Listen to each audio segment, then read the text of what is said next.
देखना शुरू कर दिया है द एंगल और मैं हूं आपके साथ छवि अवस्थी। चलिए सबसे पहले नजर डालते हैं आज की सुर्खियों पर। महंगाई को लेकर नीतीश सरकार और बीजेपी पर तेजस्वी यादव ने कसा तंज, कहा प्याज और आलू के दाम छू रहे आसमान। गुर्जर आरक्षण आंदोलन को लेकर प्रशासन सतर्क, भरतपुर में लगाई धारा 144, सुरक्षा के किए पुख्ता इंतजाम। प्रदेश की शेष 3 शहरी सरकारों के लिए चुनाव कल, भाजपा कांग्रेस ने झोंकी पूरी ताकत, 3 नवंबर को आएंगे परिणाम।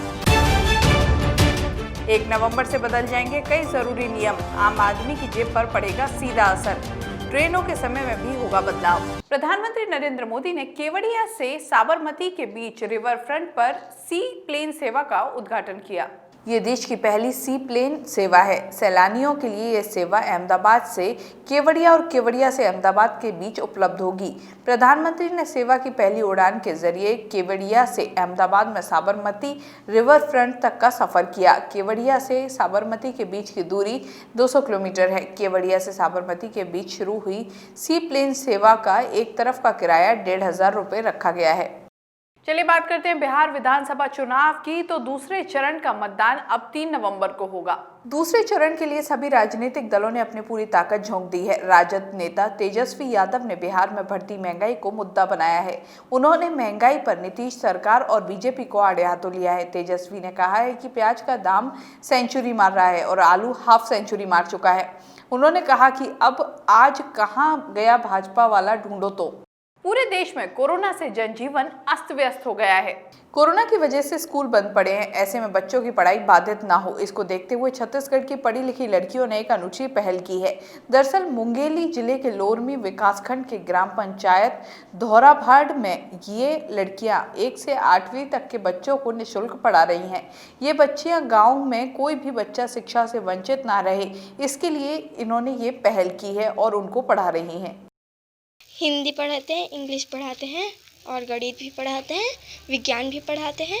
बहुत सारे लेसन पढ़ाए हैं। मैं लेसन 1 से लेकर पूरा पढ़ाया है। नहीं, आधा पढ़ाया। ऐसे 1 महीना हो गए। नहीं, पैसे नहीं लेते हैं लोग। मतलब पहली से लेकर 8वीं तक के क्लास मतलब बच्चों को पढ़ाते हैं और सब लोग रेगुलर आते हैं। मेरे को मतलब 3 माह हो गया पढ़ाते हुए। हम लोग 3 मतलब सहेलियां हैं और तीनों पढ़ाते हैं। मेरे को पढ़ाने के प्रेरित मेरे मतलब मैम सर से मिला है और मैं एक NSS वॉलंटियर्स हूँ और मैं कॉलेज में पढ़ता हूँ। मेरा कॉलेज का नाम है राजीव गांधी शासकीय कला वाणिज्य महाविद्यालय लोरमी। मैं अभी हिंदी पढ़ाती हूँ। छत्तीसगढ़ के प्रसिद्ध बस्तर दशहरा मेले में आज डोली विदाई की रस्म अदा की गई।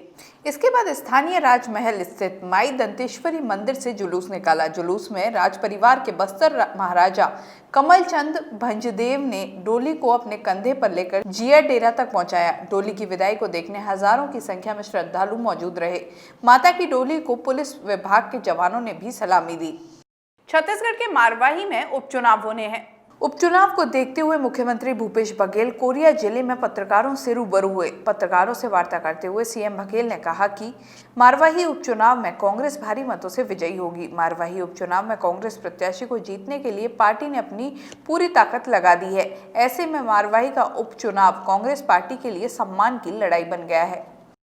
देखिए, मरवाही है वो कांग्रेस का गढ़ रहा है।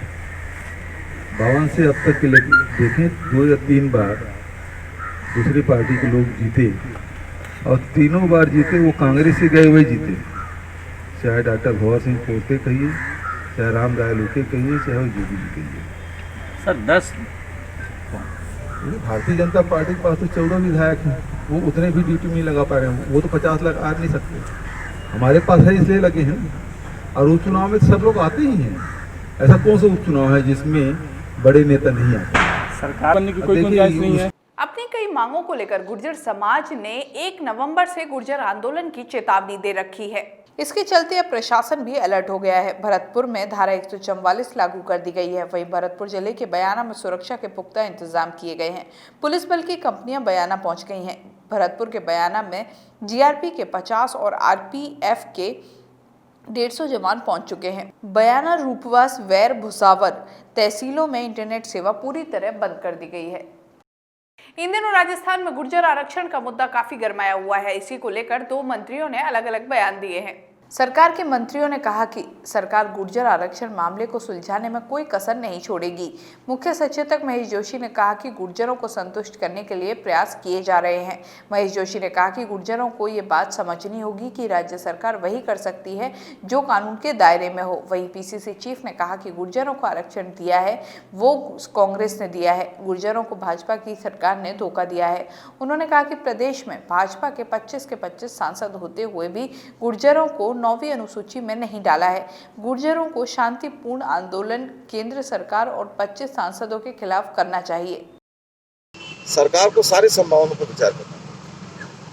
कोई आंदोलन होता है, आप पहले से आपको पता आंदोलन, अगर आप उसके ये समझते कि आंदोलन ठंडा भी पड़ सकता है और आंदोलन बड़ा भी हो सकता है, दोनों तरीके के इंतजाम रखने पड़ते हैं कि आंदोलन नहीं हो। इस बात के प्रयास बातचीत के माध्यम से कोशिश की जा रही है, लेकिन अगर कोई परिस्थिति ऐसी बनती है तो सरकार को आगे के इंतजाम रखने पड़ते हैं। कोई भड़काने वाली कार्रवाई नहीं है, ये एहतियातन की गई कार्रवाई।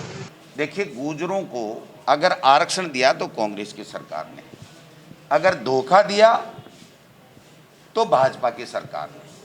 पहले 70 गुर्जर मार करके भी वो आरक्षण नहीं दे सके, आज 25 के 25 सांसद देकर के भी 9वीं अनुसूची में उन्होंने गुर्जर आरक्षण को नहीं डाला।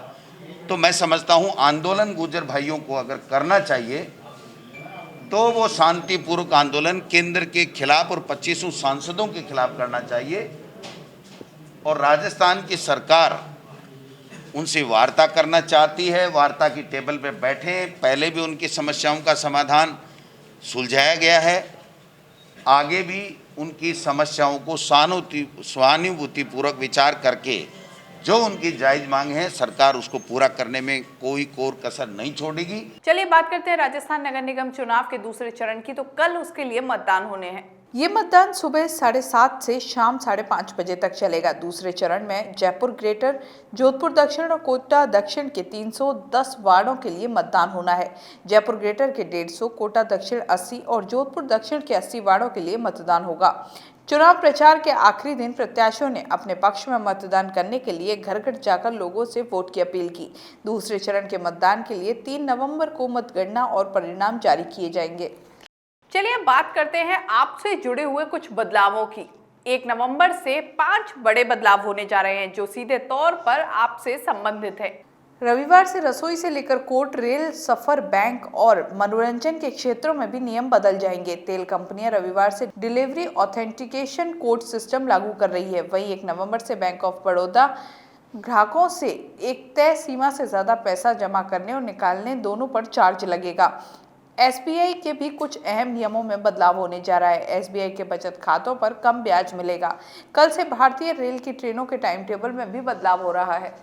इस बुलेटिन में बस इतना ही। अगर आपको ये वीडियो पसंद आए तो हमारे चैनल को सब्सक्राइब करना ना भूलें। नमस्कार।